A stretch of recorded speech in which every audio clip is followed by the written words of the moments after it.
I'm leaving my accommodation already. Didn't think this would happen. So my room's all empty, guys. This is what it looked like when I first moved in, minus the extension lead and the lamp on the bed, but sad to say I'm leaving. Really didn't want this to happen, but you got to do what you got to do, I guess.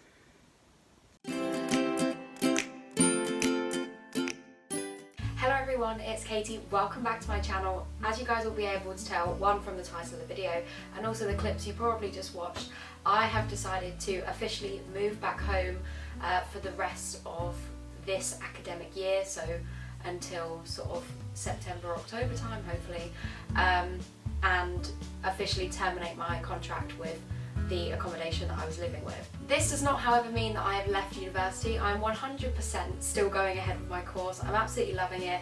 It's just, with the current situation, it's the best option for me to have left the accommodation and to be living from home. So for those of you that don't know, we've all gone back into national lockdown again. So overall, nothing is massively changing with my course. But for anybody else at university, if anyone was having face-to-face lectures, which I personally weren't, all of my lectures have been recorded online, all of those lectures are now not taking place, and anybody that was going in for sessions, they're not anymore. So for example, Hayley doing interior design was going in and she's not now. Whereas there are some universities that come under the exception that you can go in. My degree is one of those, so I think it's mainly medicine degrees and veterinary degrees that are still able to go in for practical sessions. So because of the national lockdown, my accommodation sent out an email at the end of last week to basically say that there are different options with what you want to do going forward with your accommodation. What they've massively advised is, well, they basically said if you didn't stay over Christmas, you're not to go back until February the 28th. Obviously there will be different reasons as to why maybe people have had to go back, you know, for example if you're an international student coming back over, but they wanted as a blanket rule for you to not move back into accommodation if you already hadn't. There were different options that the accommodation gave in terms of between now and February what you wanted to do with your contract. One of them was suspending it, so they were going to still charge you each week because your stuff's in the accommodation, but at a much lower rate than what the usual weekly rate is. Or they gave you the option to completely terminate your contract, which is the option that I chose to take for the following reasons. Okay, so the first reason is it just completely makes sense with the way that my course is working. So if I wasn't allowed to move back in until February the 28th, then if I was to move back in on the 28th, I would then only be living there for 2 weeks before I would then move back home for 6 weeks.